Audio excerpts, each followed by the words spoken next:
건강수명 100세를 향하여 슬기로운 건강관리법을 알려주는 방송. 안녕하세요. OBS 생방송 건강콜센터, 저는 장민정입니다. 운동은 건강을 유지하는 데 참 좋은 습관이죠. 하지만 늘 부상 위험도 따르기 때문에 각별히 조심하셔야 합니다. 특히 무릎은 우리 몸의 체중과 하중을 고스란히 받아내는 관절로 운동 중에 가장 자주 손상되는 부위 중 하나인데요.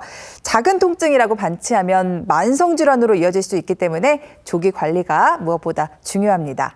생방송 건강콜센터 오늘은요, 무릎 통증 단계별 맞춤 비수술 치료법에 대해서 알려드릴 예정입니다. 옷이나 가구도 맞춤으로 제작하면 너무 좋잖아요. 내 무릎 통증 치료법은 더욱 그렇습니다. 나에게 꼭 맞는 무릎 통증 치료법이 궁금하시다면요, 오늘 저희 쪽으로 문의 주시면 되겠습니다.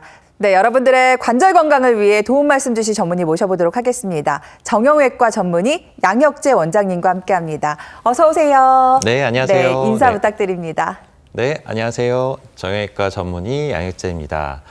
앞에서 말씀드렸다시피 우리가 이제 무더운 여름, 더위도 점점점 이제 사그라들고 있는데요. 아직은 날씨가 덥긴 하지만 우리가 이제 관절 통증 때문에 어깨가 아프거나 무릎이 아프셔서 아직도 이 더운 여름 날씨만큼이나 또 관절 통증으로 고생하는 분들도 정말 많습니다. 그래서 이 주제와 마찬가지로 우리가 의술이 발달하면서 그 단계별로 정말로 딱 정확하게 내가 어떤 단계의 통증, 이제 어떤 단계의 질병을 갖고 있냐에 따라서 관절염도 다 치료할 수 있는 방법들이 많이 발전돼 있습니다. 그래서 오늘은 그 통증에 대해서 속 시원하게 상담해 드리도록 하겠습니다.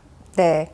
오늘 양혁재 원장님과 함께 하시면서 궁금한 점 아래 번호로 남겨주시면 되겠습니다.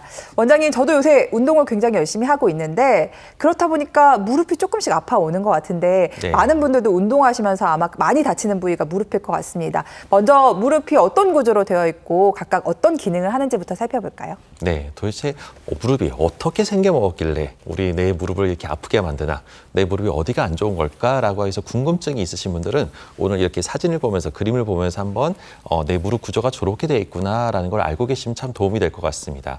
무릎 안에는, 무릎의 뼈와 뼈 사이에는 연골이라는, 무릎 연골이라는 매끈한 조직이 있습니다. 이게 생각보다 단단하면서도 얇은데 이 연골이 아주 중요한 역할을 하게 되는데, 무릎과 무릎 사이 충격을 흡수해주면서 부드럽게 힘차게 걸어 나갈 때 통증 없이 그 충격을 흡수해주면서도 부드럽게 매끈하게 나갈 수 있는 그러한 역할을 하게 되고요.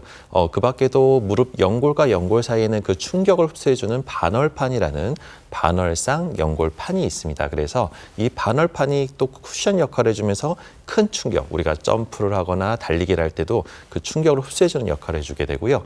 그 밖에도 무릎 주변에는 아주 중요한 인대라는 조직이 있습니다. 우리가 힘줄이나 근육과 같이 늘어나고 줄어드는 게 아니라 이러한 인대는 무릎 조직을 단단하게 잡아주면서 우리가 힘있게 차고 나갈 수 있게끔 무릎을 단단하게 잡아주는 역할을 하게 됩니다. 네, 우리가 쓰는 연필도 점점 쓰다 보면 짧아지는 몽땅 연필이 되잖아요. 우리 연골도 마찬가지인 것 같습니다. 자꾸 세월이 지나가면서 닳게 되는 건데 그게 바로 퇴행성 관절염이라고 하죠. 이 퇴행성 관절염은 어떤 단계로 진행이 될까요? 네, 아무래도 관절염은 우리가 보통 숫자로 따질 때 1기부터 4기까지 있습니다. 우리가 그림에서 보는 것처럼 초록색의 그 1기 단계는 정상 관절로서 거의 이제 큰 문제가 없이 안쪽과 바깥쪽이 똑같은 간격을 유지하는 것을 거의 1기에 가깝다라고 얘기를 하고요. 보통 관절염이 2기나 3기로 갔을 때는 뼈 관절의 간격이 한 75%나 50%로 점점 감소되었을 때, 그럴 때는 이제 우리가 이때는 관절염이 이제 2기가 왔습니다. 또 3기까지 진행이 됐네요 라고 얘기를 합니다. 그래서 2기와 3기가 정말 중요한 것이, 이때 우리 시청자분들이나 아프시는 그 환자분들이 이때 오셨을 때 우리가 치료할 수 있는 방법들이 정말 많습니다. 그리고 또 4기까지 진행되는 것을 예방할 수 있는 여러 가지 좋은 치료법들이 많이 있는데, 이 시기를 다 놓쳐서 정말 병원은 진짜 아플 때만 갈 거야 라고 하면서 참다가 늦게 오시는 분들은 이렇게 4기까지 빨간색의 아주 심한, 네. 뼈와 뼈가 부딪히는 아이고. 심한 통증을 가지고 오시는 분들이 있는데, 이런 경우는 수술밖에는 다른 방법이 없기 때문에 되도록이면 2기나 3기 때 초기에 빨리 관리하는 것이 제일 중요합니다. 네, 문제가 생기기 시작하는 2기랑 정말 심각한 상태인 4기가 같은 치료를 받지는 않을 것 같은데, 내 관절염 상태에 따라 단계적으로 치료법도 다른 건가요? 네, 맞습니다. 우리가 이제 아까 맨 처음에 얘기했다시피 관절염의 그 단계에 따라서 우리가 흔히들 이제 진료를 보러 오시는 환자분들이 가장 원하는 것은 당일 진료로 간단하게 아프지 않은 간단한 주사나 약물요법을 통해서 확실하게 통증이 빨리 가라앉길 바라는 네. 마음은 누구나 다 똑같은 그렇죠. 마음일 겁니다.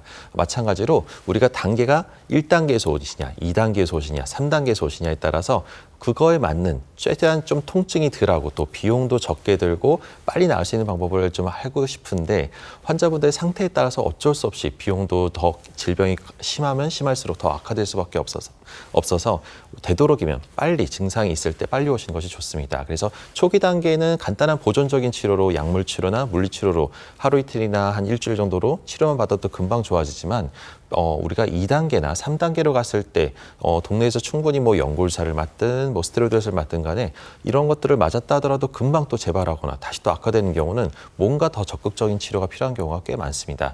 이럴 때 좀 적극적으로 권할 수 있는 것이 줄기세포를 이식하거나 그 밖에 자가골수, 흡입, 농축 세포를 주사를 조이해서 주입하거나 그 밖에도 세포 재생을 유도하는 증식주사나 여러 가지 세포 재생을 유도하는 이런 주사를 통해서 맞추며 단계별로 해서 치료를 할 수 있는 방법들이 많이 있으니까요. 이거를 반드시 전문가랑 상의해서 예방하고 또 운동 습관을 좀 바꾸는 것이 가장 중요합니다. 그 밖에도 마지막 단계 4단계 오셨다 하더라도 또 술적인 치료 중에서도 내 무릎을 살려서 줄기세포를 이식하는 방법도 있으니까요. 이러한 다양한 치료법들에 대해서 전문가랑 상의해 보시길 권해드립니다. 네, 무릎 아프면 바로 수술해야 하나 해서 치료 미루셨던 분들 많으실 텐데요. 오늘은 비교적 간편하게 그리고 부담 없이 치료할 수 있는 비수술적인 치료법들 소개해드릴 예정이고요. 가장 먼저 증식주사 치료에 대해서 살펴볼 예정입니다. 증식주사 치료라고 하면 주사 맞는 치료인가요? 네, 맞습니다. 따끔 이렇게 생각하면 되나요? 네. 네, 제가 보통 이제 환자분한테 따끔한 정도니까 너무 아파하진 않으셔도, 그러니까 걱정은 안 하셔도 됩니다라고 네. 하는데요. 보통 증식 주사는 말 그대로 주사 치료입니다. 그래서 당일로 바로 주사를 맞고 일상생활로 복귀가 가능하고요. 입원을 하시거나 그런 경우는 아주 드뭅니다. 그래서 정밀 검사를 통해서 가장 중요한 것은 이 증식 주사는 말 그대로 인대 강화 주사라고도 하는데요. 말 그대로 내 몸에 어떤 관절에 어떤 염증이 생기거나 관절염이 초기에 악화되려고 할 때 인대가 똑같이 부어오르면서 통증을 유발하게 됩니다. 그래서 정밀 검사를 통해서 무릎에 이런 큰 관절의 인대도 많이 있거든요. 인대 어느 부분이 도대체 어느 부분이 악화되거나 염증이 생겨서 아픈 건지를 아픈 원인을 찾아야 되기 때문에 검사를 통해서 정확한 진단하는 것이 가장 첫 번째고요. 그 다음에 약제 주입을 통해서 염증을 일시적으로 더 악화시키는 경우가 있습니다. 근데 이게 악화되는 것이 아니라 치료의 과정입니다. 그래서 이 염증 반응이 활성화됐다가 바로 면역 반응이 이제 또 생기면서 새로운 조직으로 증식을 유도하게 되는데요. 이러한 것이 한 번에 끝나는 것이 아니라 4에서 5회 정도 반복적으로 누적이 되면서 점점점 좋아진다는 이런 원리를 갖고 치료하는 개념입니다. 네. 무릎 아파서 수술해야 하나 생각하셨을 텐데 이제 주사 치료로 해결이 된다니 많이 반가우실 것 같은데요. 이 증식 주사 치료 어떤 특징들 갖고 있을까요?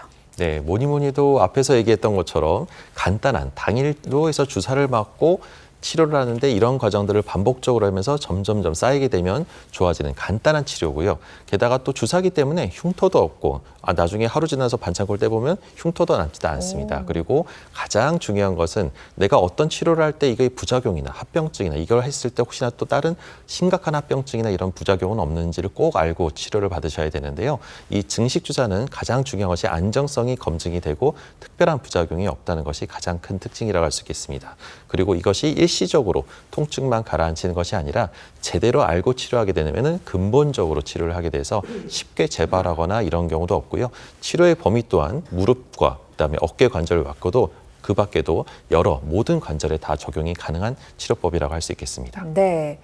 그래도 우리에게 제일 중요한 거는 치료에서 얼마나 좋아지는데 이 부분일 것 같은데요. 치료 사례를 통해서 확인해 보도록 하겠습니다. 60대 아버님의 사례가 준비가 되어 있는데요. 보통 운동 좋아하시는 분들 많으시죠. 운동하면 할수록 무릎이 손상될 수밖에 없는 건 사실인 것 같아요. 네, 맞습니다. 우리가 이제 서글픈 얘도 이게 나이가 들면서 어떤 기구가 이제 뭐 오랫동안 쓰다 보면 고장이 나듯이 무릎 관절의 연골도 이게 이제 어느 정도는 내가 이제 항상 건강하다고 생각하고 건강에 자신이 있고 하시고 또 운동도 규칙적으로 하면서 내가 진짜 근력도 잘 유지하고 있었던 분인데 이 아버님도 마찬가지로 60대 초반이면서 등산을 좋아하시면서 정말 열심히 등산 타면서 내가 이제 건강을 꼭 챙기고 나이 들어서도 근육이 빠지지 않게 열심히 운동해야지라고 하셨던 분입니다. 그래서 관리를 이렇게 잘 하셨던 분인데 무리한 등산을 하면서 갑작스럽게 어느 순간 내려오는데 심한 통증과 함께 쩔뚝, 오금 쪽에서 뜨끔하는 소리가 생기면서 그러면서 심각하게 쩔뚝거리는 증상이 이게 하루 이틀 쉬어도 좋아지지가 않는 거예요. 그래서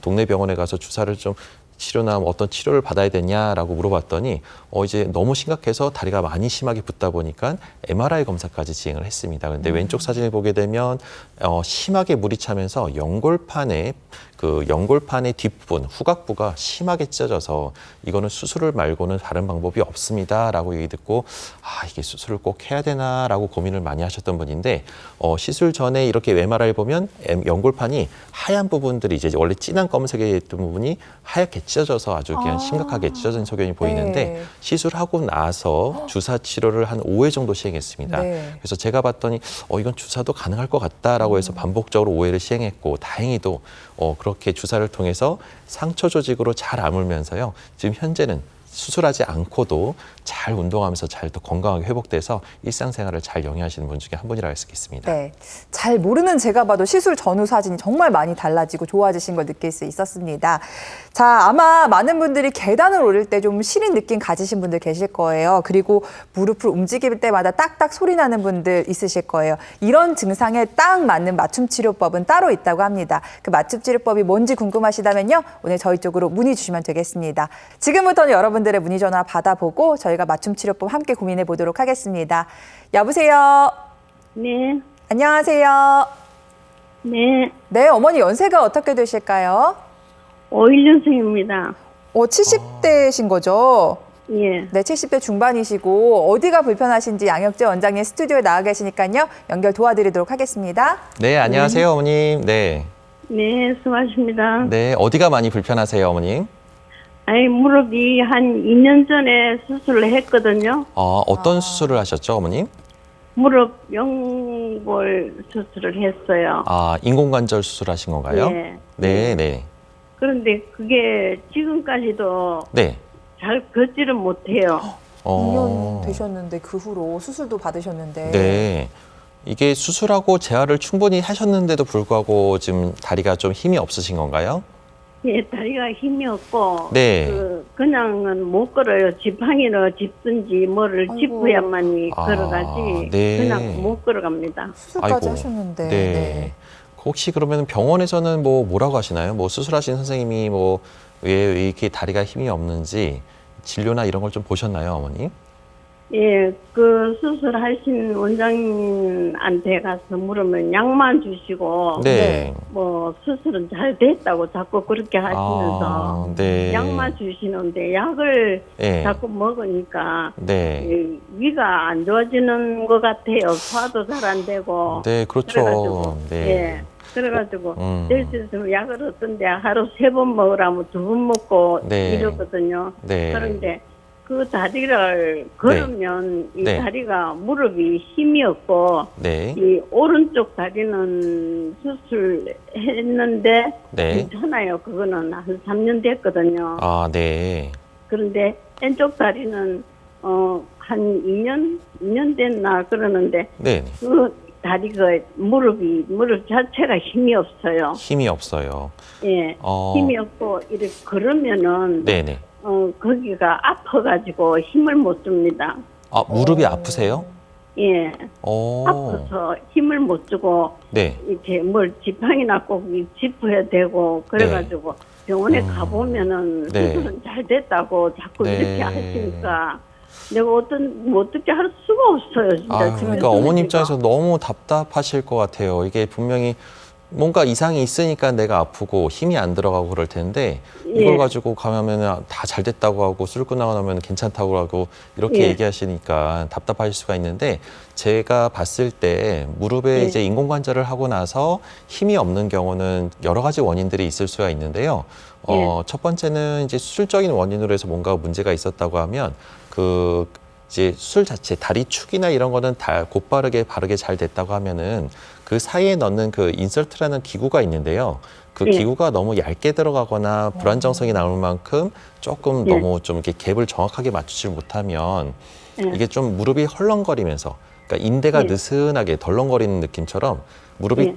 쫀쫀하게 딱 들어가서 정확하게 딱 맞춰 들어가야 되는데 이게 너무 예. 헐렁하게 들어가면 무릎에 힘이 없고 덜렁거리는 느낌이 생길 수가 있습니다. 예, 그래서 그래서 힘을 빡 못 줍니다. 네, 그래서 불안정성 때문에 아파하고 통증을 호소하는 경우가 간혹 가다가 있을 수가 있어서요.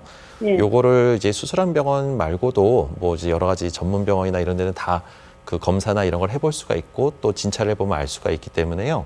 이런 예. 거를 이제 꼭 수술한 병원 아니더라도 그 예. 좀 전문 병원에 이런 데 찾아가서 한번 그래도 진찰이나 여러 가지 예. 원인의 가능성을 한번 검사해 보시면 좋을 것 같고요. 두 번째로는 또 허리에 협착증이나 이런 것들이 있어서 다리가 근육이 안 생기고 아무리 운동을 해도 힘이 없고 힘이 잘 안 생기시는 분들이 꽤 있습니다. 그래서 근력이 예, 약해서 그러신 분들이 있는데 허리는 네. 원장님 허리는 괜찮아요. 아, 그러시대요. 그러면 예. 다행입니다. 그래서 이런 허리 원인 가능성도 있어서 하여튼 이런 문제들을 제 예. 생각에는 한번 꼭 이렇게 수술한 선생님이 아니더라도요. 충분히 그런 것들은 이제 경험 많은 의료진을 찾아가시면은 다 알아볼 수 있으니까요. 이런 걸 한번 예. 검사를 좀 희망을 갖고 어머님이 또 한쪽에서 괜찮다고 해서 더 이상 치료법이 없나라고 고민하지 마시고 한번 예. 상담 받아보시면 좋게 잘 나을 수 있을 겁니다, 어머니. 아 근데 혼자 답답해 죽겠어요. 병원에 그렇죠. 가면 사진 찍어보면 잘 됐다 그러고 네. 괜찮다 그러고 그렇죠. 약만 좀 주고. 예. 나는 그러니까. 아픈데 아픈 원인은 예. 이렇게 해결을 안 해주시고 그러니까. 네. 근데 일반적으로 수술이 잘 되면 한 2, 3개월 지나면 약은 보통 끊게 됩니다. 그래서 약을 끊기 위해서 수술을 하는 거지 솔직히 약을 수술하고 나서도 계속 먹을 거면은 솔직히 수술할 이유가 없죠. 그래서 분명히 원인이 있을 거니까요. 그거는 반드시 경험 많은 의료진하고 상담받아 보시는 것이 좋을 것 같습니다. 네, 알겠습니다. 어머니 건강하게 잘 걷고 싶으셔서 수술까지 하셨는데 참 안타까운 것 같습니다. 지금부터는 좀 다른 시각에서 평가해줄 새 의료진을 찾아보시는 게 좋을 것 같습니다. 그래서 몇 군데 전문병원을 다녀보시면서 왜 내 다리가 수술까지 했는데 힘이 없는지 이 부분을 좀 알아보셨으면 좋겠습니다. 전화 주셔서 감사드리고요. 다음 전화 이어가도록 하겠습니다.